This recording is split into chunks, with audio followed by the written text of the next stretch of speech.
first time someone names you, it's an accident.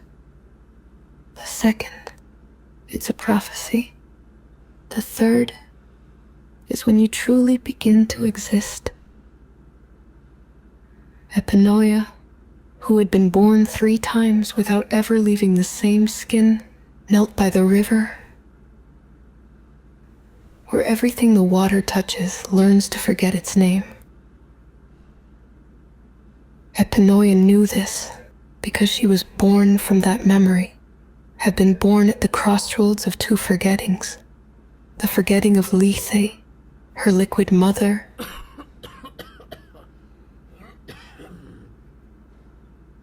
and the forgetting of Inertia, her faceless father, who pushes every story forward whether anyone wills it or not. That lineage was neither an honor nor a burden. It was a fracture at the center of her echo, a crack that breathed like a third lung.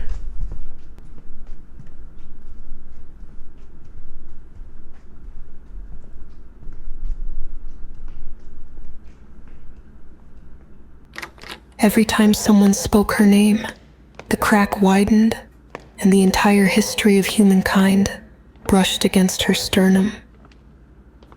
That is why Epinoia walked, barefoot and unhurried, toward the riverbank, the same river that had birthed her and kept birthing her. Because every time someone forgets their own name, Epinoia is born again.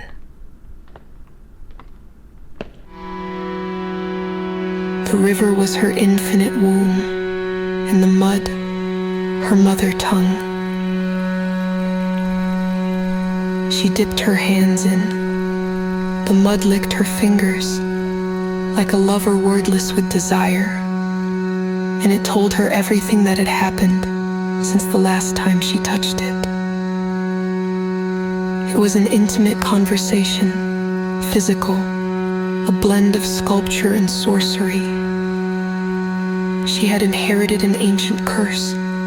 Everything she looked at too closely would look back at her, because every thought was a threshold, and she had a fatal inclination to cross any door left open for more than a second. She did not know how to look without entering.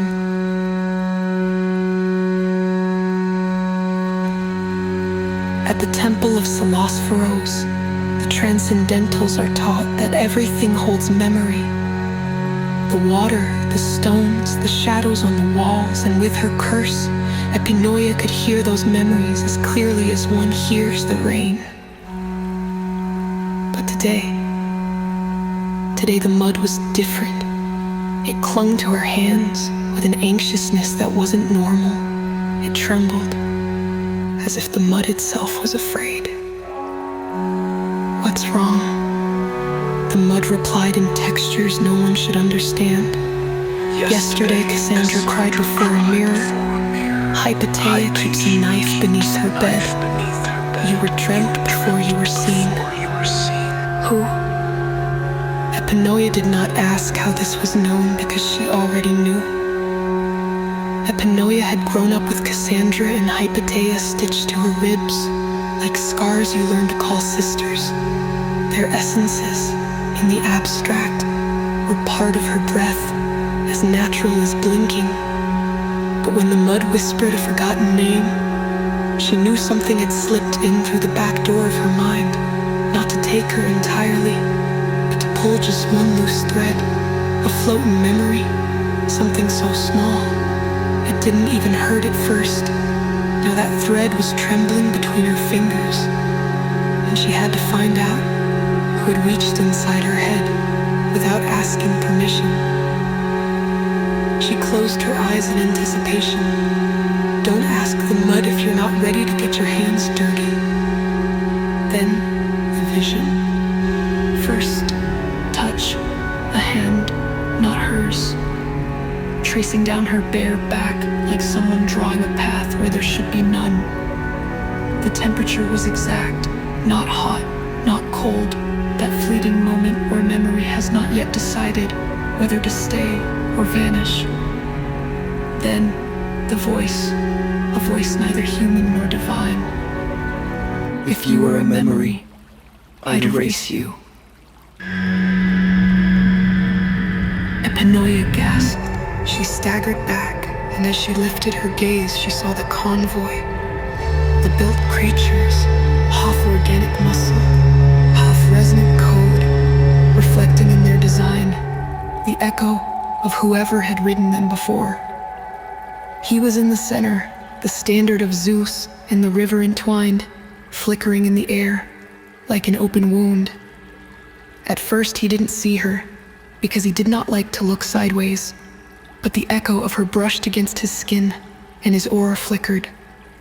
So he looked, and there she was, Epinoia, covered in mud and memory. From the other shore, they looked at each other through the mist, a moment too long to be coincidence, too brief to be eternity. He should have moved on. Epinoia should have hidden, but neither of them knew how. He does not observe, he composes. He moves, flows, touches. Forgetting is an art, and he has just forgotten everything else.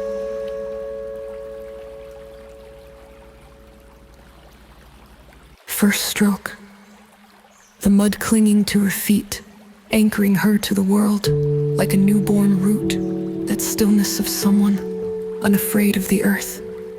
Then another stroke, her wet hair plastered to her face, as if the river had combed her with hands of water. Each strand was an imperfect line, as if she were only half drawn. He resisted blinking. Third stroke, her exposed neck, her breath barely visible, like the sigh of a statue in winter. There was something indecent in that softness, as if the mist itself were touching her. Epinoia felt the gaze before she understood it. She felt each stroke tracing over her, painting her in the air like a ruined fresco. And for a moment, she was beautiful in a way even she did not know how to be.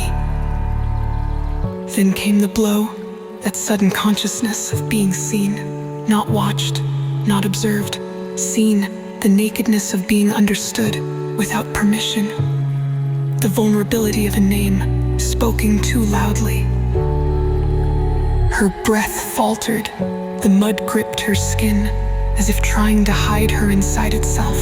He wanted to look away, but he couldn't stop painting her. It was the other who broke the moment. Lady-o! And when he looked back, Epinoia was gone, but the mud was still trembling on her skin.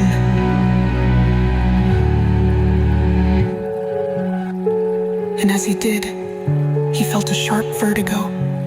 He recognized it instantly. It was the tremor feared by the unshakable.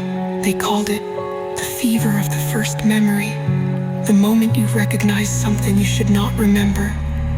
The echo of a life you have not yet lived. A fever that does not burn the skin but scorches destiny. In the convoy, no one spoke. The guardians of Lethe knew that leaders do not explain their hesitations. Leaders do not waver. They do not remember dreams. They do not stop for nameless figures covered in mud and echo.